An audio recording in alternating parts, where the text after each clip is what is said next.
So do you like count calories? People often ask me how many calories I eat in a day. With fruit, you really can't tell. With fruit, it changes every day. One day, if you have 30 bananas, all 30 bananas might equate to only 2,500 calories. But if you let those bananas ripen up a bit, a few days later, they could have 3,500 calories because the sugar gets released. So fruit varies from day to day based on the ripeness of it. And even that, some bananas are sweeter than others, even at their max ripeness.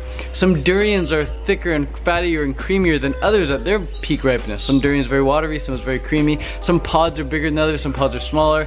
You're never really gonna know the exact number of calories you eat in a day. But when you're eating cooked food, it's very easy to tell how many calories you eat because rice is always going to be rice. A cup of potatoes is always going to be a cup of potatoes. Cooked food, you can really get precise and count the calories. And I think that's where calorie counting first came in, all these cooked fooders. But with fruit, you can never really tell. Sure, you can do an approximation, but you could be up or down 5 to 1,000 calories. You never really know for sure. And with like coconut meat, for example, I eat coconut meat every day. Some coconut meat is very, very thin, very, very delicious. Some coconut's a bit thicker.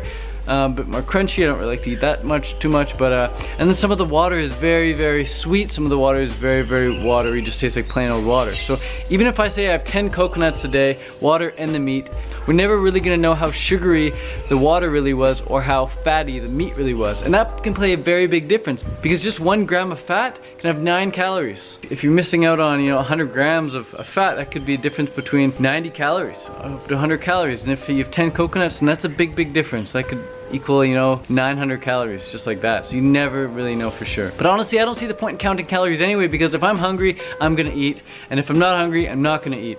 I go to bed full every single night. If I'm laying in bed and I can visualize myself eating a banana and it's appealing, I get out of bed and I go eat it. I don't care if I'm already over my calories for the day, and I don't care if I'm under my calories for the day. If I'm hungry, I'm gonna eat. If I'm not hungry, I'm not gonna eat. That's the way it's gotta be. But it's funny that counting calories on cooked food is much more easy to do because cooked food's always the same, whereas fruit always is different.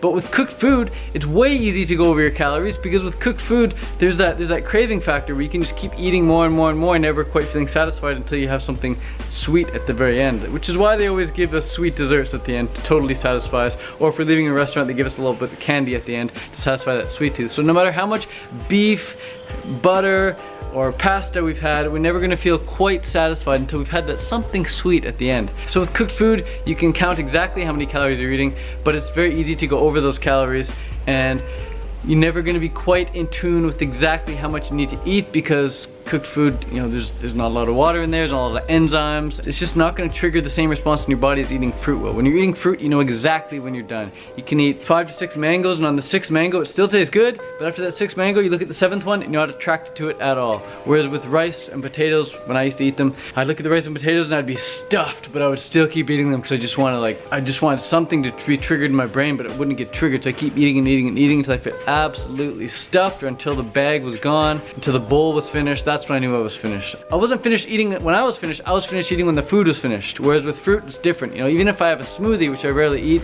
but if I have a smoothie, I can drink, and even if there's a little bit left in the smoothie, I can just put it away or throw it in the garbage. I don't want to finish it.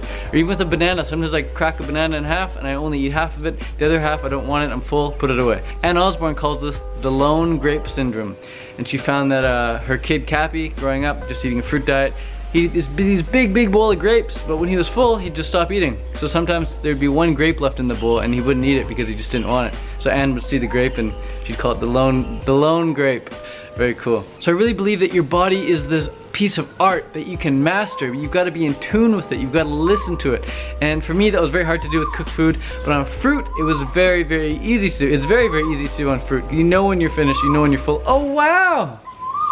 But if I were to estimate, sure, I'd say I get between 3,000 and 4,000 calories a day. And I do suggest learning as much as you can about anything you're interested in. So when I first started getting into veganism and raw veganism, I was interested in calories and how many calories each different food had. So I'd use Chronometer and I'd type in my day's worth of food and I'd see all the nutrients I was getting and all the calories I was getting per meal. And I remember saying that every day was pretty much the same. I was getting pretty much the same amount of calories. But even in Chronometer, it's not exact because, like I said, some bananas, they're gonna weigh a bit more. Some bananas are gonna be thicker, thinner, sweeter, creamier, whatever. So when it comes to counting calories, if you are gonna use Chronometer, just take everything with a grain of celery salt and just know that it's not gonna be totally accurate, and you shouldn't even let the computer dictate how much you should eat anyway. But if you are having troubles losing weight and you think dropping your calories is gonna help with that, it can help in the short term, but it's never gonna help long term, and it's not gonna allow you to establish the good healthy eating habits. Good healthy eating habits are like when you go to bed full every single night. You don't go to bed full every single night when you're trying to drop your calories. Get in good healthy eating habit patterns by just eating sweet and juicy fruit. And if you're curious, sure, check your calories, but don't worry if you go over your supposed amount. And go work out, man. I don't know any really healthy people that don't get some sort of fitness in. Like all the healthy people, no matter how much fruit they eat, they always go out and get some fitness in. Whether it's a walk or run or a jog or a swim or a bike or play around, whatever.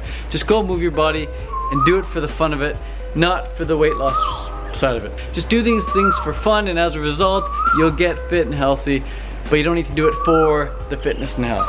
Do it because it's fun. Voila! It's just really good vibes having this heart.